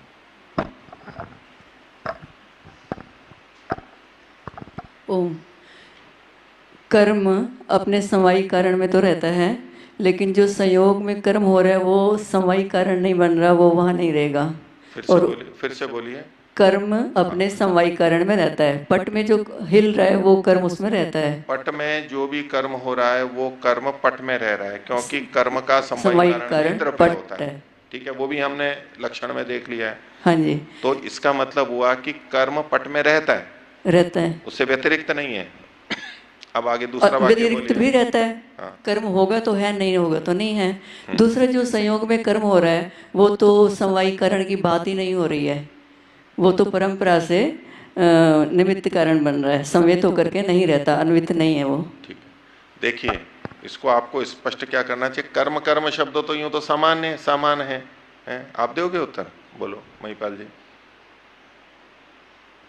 अनित्य होने से। कौन अनित्य होने से? कर्म। तो इसका मतलब तो आपको पहले प्रतिज्ञा बोलनी पड़ेगी, आप तो हेतु दे रहे हो सीधा। किस बात का? मैंने तो दोनों बातें रखी कि कर्म द्रव्य में रहता है या नहीं रहता है, कर्म द्रव्य से पृथक होता है या। तो आपने कहा कि आपका हेतु से मैं अंदाजा लगा रहा हूं कि कर्म द्रव्य में नहीं रहता है, कर्म द्रव्य से अलग होता है। कारण होता है कर्म, तो कर्म नष्ट हो जाता है कार्य कर्म की। आपने जो हेतु दिया अनित्य होने से, वो हेतु की प्रतिज्ञा क्या है आपकी? पहले आपको प्रतिज्ञा तो देनी पड़ेगी। किसके लिए हेतु दे रहे हो आप? कि जो कार्य बना था। पहले केवल प्रतिज्ञा बोलो, क्योंकि नहीं। कर्म को आप पट द्रव्य में मानते हुए हेतु दे रहे हैं या न मानते हुए दे रहे हैं? ना मानते हुए। न मानते हुए। तो आपका प्रतिज्ञा ये हुई कि कर्म पट से अलग होता है जी, क्योंकि वो क्षणिक होता है। जी। ठीक है, तो उसके अंदर रहता नहीं है जो पट जिस समय में हिल रहा है। नहीं, भूकर्म नहीं रहता है, दूसरा कर्म उत्पन्न होता है। दूसरा कौन सा? नहीं, जब हिला उस समय, मान लो कपड़े को ऊपर से नीचे लिया, इतना ही समझ लो, अवक्षेपण किया, तो वो कर्म तो वहां है ना, उसी में द्रव्य में। जी। फिर नष्ट हो गया, समाप्त हो गया, फिर नया द्रव्य, नया कर्म उत्पन्न हो गया ऊपर, वो एक अलग बात है। लेकिन जब जब कर्म है तब तब वो उसमें रहेगा ना, द्रव्य में। तब तक तो रहेगा, तब तक तो रहेगा ना। जी। हाँ, लेकिन तो जो जिसने संयोग उत्पन्न किया था वो कर्म नहीं है, वो नष्ट हो गया, इसलिए वो कारण नहीं है। तो इसको थोड़ा आप अभिव्यक्ति में ऐसे लीजिए कि हमारा प्रसंग तो कारण के संदर्भ में था। जी। कारण के संदर्भ में पट का जो कारण है, वो कर्म जो आप संयोग करके उत्पन्न हो जाता है, वो उस संदर्भ में लीजिए। हाँ, अब पुस्तक मत पढ़ो, अब मेरे को सुन लो। आप सुन लोगे तो समझ लोगे, नहीं तो फिर वो की वो भूल रह जाएगी आपके अंदर। पुस्तक पढ़ने में लगे हुए हो अभी, उसको पढ़ना है घर पे जाकर के, कमरे पे जाके पढ़ो। जिस कर्म से पट उत्पन्न हुआ, अर्थात जिस कर्म से तंतुओं में संयोग उत्पन्न होकर पट उत्पन्न हुआ, यहां प्रसंग उस कर्म का चल रहा है, वो उससे व्यतिरिक्त है, उसको ये बताना चाहते हैं। अब आपके लिए मैंने कहा कि क्या कपड़े में नहीं रहता है, अब मैं कौन से कर्म का उदाहरण दे रहा हूं? जिससे पट निर्मित हुआ उसका उदाहरण दे रहा हूं, मैंने तो दूसरा उदाहरण उठा लिया। आपको टोकना चाहिए कि जी ये तो उदाहरण आपका अलग है कर्म का, यद्यपि कर्म है, लेकिन प्रसंग तो किस कर्म का चल रहा है। अब मैं प्रसंग से बाहर जाके किसी कर्म का उदाहरण देके आपसे पूछ रहा हूं तो आप उलझ गए वहां पर। आपको एकदम बोल देना चाहिए, देखिए आप एक गलत उदाहरण दे रहे हो कर्म का। यहां प्रसंग किस कर्म का है? जो पट को उत्पन्न करता है। यहां कारण के संदर्भ में बात चल रही है। ये जो कर्म है ये पट की उत्पत्ति में कारण है क्या? पट तो उत्पन्न हो चुका है, उत्पन्न होने के बाद का ये कर्म है, इसका उससे कोई लेना देना नहीं है। भिन्न प्रसंग की बात को लाके बस कर्म शब्द की ही तो समानता है। तो ऐसे भ्रमित नहीं होना है, नहीं तो हम, ये तो खैर मैंने आपको प्रयास पूर्वक किया समझाने के लिए, लेकिन कई बार हम पुस्तक पढ़ रहे होते हैं और हम कहीं का कहीं कुछ का कुछ समझ जाएंगे, मूल बात को नहीं समझ पाएंगे। तो क्या कहा जा रहा है, क्या प्रसंग है, उसके आधार पर अर्थ लेते हुए हमारे को चलना है। ठीक है, तो यहां जो कहा जा रहा है व्यतिरेकात, व्यतिरिक्तम ही कर्म पटात, कर्म पट से व्यतिरिक्त है। तो ये कौन से संदर्भ में बात है? जिस कर्म से पट की उत्पत्ति होती है, अब होगा परंपरा से ही, लेकिन उस कर्म की बात है, वह कर्म पट से व्यतिरिक्त है। कैसे व्यतिरिक्त है वो आप आगे बताएंगे। कर्मणः तंतुषु संयोगो जायते, कर्मणा, कर्म के द्वारा तंतुओं में संयोग उत्पन्न होता है। अब वो प्रक्रिया बता रहे हैं, उसी बात को बता रहे हैं, हम बहुत बार कर चुके हैं। कर्मणा तंतुषु संयोगो जायते, एक बात। संयोगाद अनंतरम पटद्रव्यम, संयोग के बाद में पटद्रव्यम जायते या भवति, कुछ भी ले लीजिए। तो ऐसे में संयोगस्य कारणम कर्म, कर्म संयोग का कारण बनता है। संयोगम प्रति कर्मणः कारणत्वम चरितार्थम, कर्म का कारणत्व संयोग के प्रति, संयोग को उत्पन्न करने में चरितार्थ हो चुका, वो कारण बन चुका है संयोग के लिए। पुनः संयोगम व्यतिरिच्य, फिर संयोग को छोड़ करके, व्यतिरिच्य उसको उल्लांघ करके, व्यतिरिच्य शब्द को ही आगे खोल रहे हैं, व्यतिक्रम में उसका उल्लंघन करके, व्यतिक्रम करके, उसी को आगे करें व्यवधाय, उसका व्यवधान करके, संयोग को छोड़ के कर्मणः कारणत्वम, कर्म का जो कारणपना है, पटम प्रति, पट के प्रति कहना या मानना, न यौक्तिकम, वो युक्ति संगत नहीं है। क्या कह रहे हैं, बातें वही हैं। एक इसमें उन्होंने एक इस दृष्टि से बात रखी कि कर्म संयोग को उत्पन्न करने में चरितार्थ हो चुका है, उसका कारणत्व तो आ गया है वहां पर, ठीक है। कर्म संयोग को उत्पन्न करने में कारण हो गया, बन चुका है। अब संयोग फिर तंतु के बनने में कारण बन रहा है, तो उस संयोग को हटा के कर्म को पट का कारण मानना, उल्लंघन करके, संयोग को उल्लांघ करके कहना, ये युक्ति संगत नहीं है। ये दर्शन की भाषा में स्थूल रूप से भले ही बोलते रहे। यहां तक हो गई बात। ये व्यतिरेक का अर्थ बताया इन्होंने। आगे, भवतु पटस्य कारणम कर्म परंपराया, अल्प विराम। बोले ठीक है, आप अगर परंपरा से कारण मानते हो कर्म को पट का, तो भवतु हो जाए, उसके में कोई ये ऐसा निषेध नहीं कर रहे हैं कि कोई कह दे कि भी कर्म के कारण से पट की उत्पत्ति हुई है तो कोई सिद्धांत विरुद्ध कथन कर दिया, गलत कर दिया। ठीक है, उस रूप में आप परंपरा से कारण मानते हैं तो कोई निषेध नहीं है, लेकिन साक्षात कारण नहीं है, इसलिए यहां निषेध करें। न द्रव्याणाम कर्म, कर्म द्रव्यों का कारण नहीं होता है।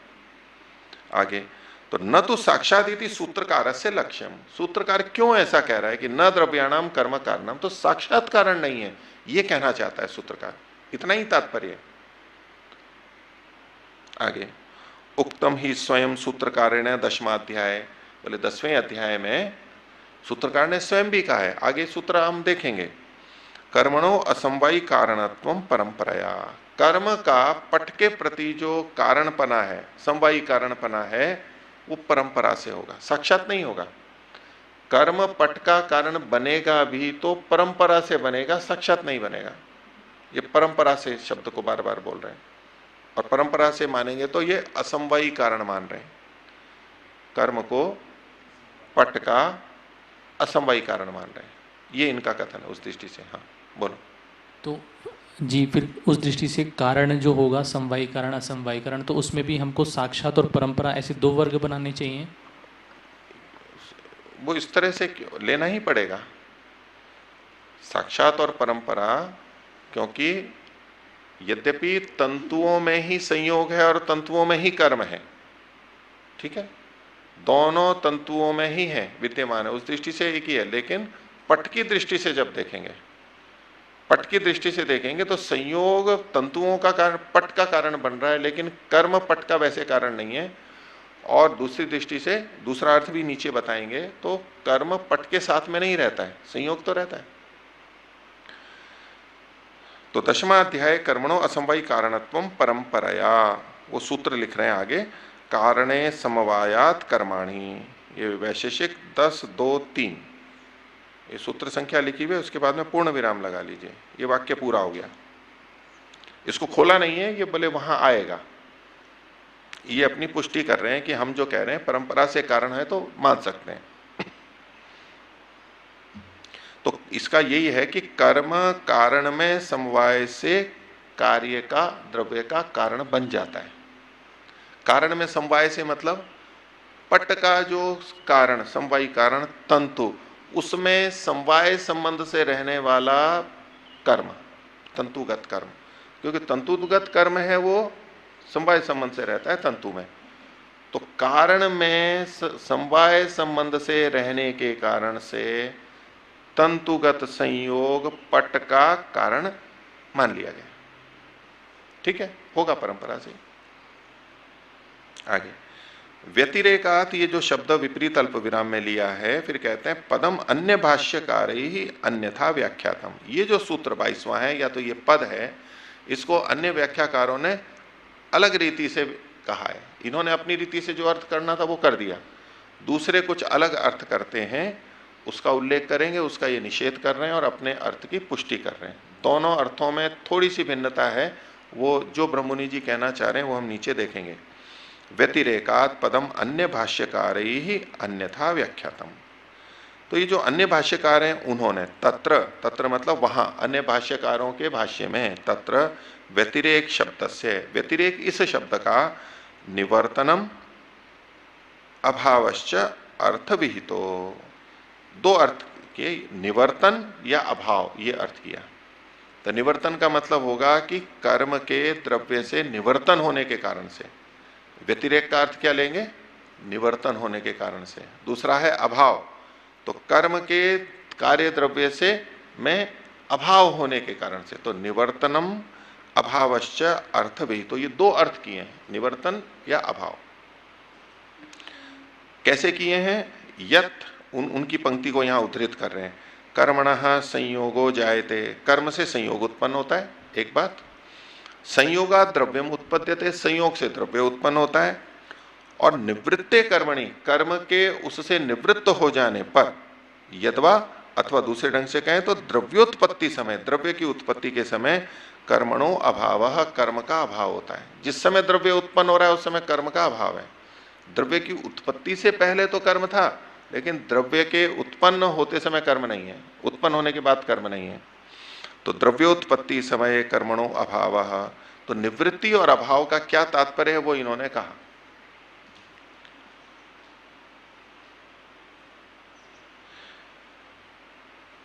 कर्म से संयोग, संयोग से द्रव्य बना, ये श्रृंखला ठीक है, लेकिन कर्म से संयोग उत्पन्न होने के बाद में जब कर्म निवृत्त हो गया तब द्रव्य उत्पन्न हुआ है। ये तो निवृत्ति वाला अर्थ है, निवर्तन का, हट गया वो वहां से, उसके निवर्तन होने के बाद में बनता है, ये व्यतिरेकात कह रहे हैं। दूसरा है कि वो जो पट बना है उसके उत्पत्ति के समय कर्म का वहां पर अभाव होता है, ये दूसरा अर्थ किया, दो तरह से अर्थ किया। तो द्रव्योत्पत्ति समय कर्मणो अभावस तस्मात् न कर्म कारणम इति व्याख्यातम, कर्म कारण नहीं है, ये व्याख्यान किया गया। ये जो विपरीत अल्प विराम में इन्होंने लिखा है ये अन्य व्याख्याकारों का मत लिखा है, उनके वचन लिखे हैं। अब ब्रह्ममुनि जी अपना मंतव्य दे रहे हैं। कर्मणो निवर्तनम अभावो वा, कर्म का निवर्तन कहें या अभाव कहें, केवलम उत्पद्यते द्रव्ये ही है, नहीं, कर्मणो निवर्तनम अभावो वा केवलम उत्पन्ने द्रव्य ही, ये उत्पन्न द्रव्य में ही कह रहे हैं। ये जो निवर्तन और अभाव कह रहे हैं, कहां कह रहे हैं? द्रव्य में कह रहे हैं। द्रव्य ही, द्रव्य ही न, केवल द्रव्य में ही न नहीं होता है। वहां ये बात ठीक है कि जो कार्य द्रव्य है उससे कर्म निवृत्त रहता है और वहां कर्म का अभाव रहता है, वो बात ठीक है, ठीक है। उत्पन्न द्रव्य में कर्म का अभाव होता है, मतलब जो कारण वाला कर्म है, अन्य का नया कर्म नहीं, वो नहीं होता है। किंतु संयोग द्रव्य ही न, किंतु संयोगे जाते पे तो कर्मणो निवर्तनम अभावश्च भवति अल्प विराम। बोले कि ये तो संयोग के होने पर ही कर्म की निवृत्ति और अभाव हो जाता है। दोनों में क्या अंतर हुआ? ब्रह्ममुनि जी ने जो अर्थ किया उसके अनुसार कर्म की निवृत्ति कब हो रही है या कर्म का अभाव कब हो रहा है? जब संयोग हो गया है। और पट की उत्पत्ति तो संयोग के बाद में होगी। क्रम अगर देखें कारण कार्य भाव से तो संयोग पहले है और कार्य बाद में है, कार्य द्रव्य। तो कर्म की निवृत्ति संयोग के होने पर ही हो जाती है, ये तो ब्रह्ममुनि जी ने अर्थ किया है। दूसरे जो निवृत्ति और अभाव बता रहे हैं वो द्रव्य से बता रहे हैं। तो ब्रह्ममुनि जी कह रहे हैं वो तो पहले संयोग के समय ही निवृत्त हो चुका है, आप द्रव्य में ये कथन क्यों कर रहे हो? दूसरी बात ठीक है कि द्रव्य में, उत्पन्न द्रव्य में भी कर्म की निवृत्ति होती है और अभाव होता है, उसका ये नहीं कह रहे हैं ब्रह्ममुनि जी की वहां होता है। वो केवल इतना कहना चाह रहे हैं कि उससे पहले जो संयोग है वहीं पर ही कर्म हट चुका है, तो वहीं लगाओ ना इस अर्थ को, वहां द्रव्य में क्यों लगा रहे हो। ये दोनों के अर्थ में भेद है। तो इन्होंने कहा कि कर्मणो निवर्तनम अभावो वा केवलम उत्पन्न द्रव्य ही ना, जो उत्पन्न द्रव्य उत्पन्न हुआ है वहीं पर ही नहीं है, उत्पन्नम द्रव्य ही न, यहाँ अल्प विराम ले लीजिए, स्पष्टता रहेगी, ताकि न किधर लगेगा वो, केवलम उत्पन्न द्रव्य ही न, किंतु संयोगे जाते भी, संयोग हो जाने पर भी तो कर्मणः निवर्तनम अभावश्च भवति, कर्म संयोग होने पर ही हो जाता है। तस्मात्, इसलिए व्यतिरेक शब्द से अत्र अर्थो निवर्तनम अभावश्च न इष्यते, इसलिए यहां पर व्यतिरेक शब्द का अर्थ जो निवर्तन और अभाव का है वो ठीक नहीं है। इन्होंने निवर्तन का अर्थ क्या किया, अनन्वयात, अन्वित न होने से, व्यतिरिक्त तत्वात, व्यतिरेक होने से, ठीक है। दूसरे ढंग से इसको थोड़ा ब्रह्ममुनि जी का भाष्य ऐसे समझते हैं कि जो निवर्तन है, निवर्तन कब होगा, जब पहले हो तो निवर्तन हो, वहां पर निवर्तन क्या है भाई, निवृत्त हो गया, ये आत्मा प्रकृति से निवृत्त हो गई है या तो और किसी कार्य से है, तो निवर्तन कब होता है, जब पहले हो वहां पर, ठीक है, तो हटता है। और अभाव कब होता है, यहां जिस तरह से कहा है पहले भाव हो तो हटेगा।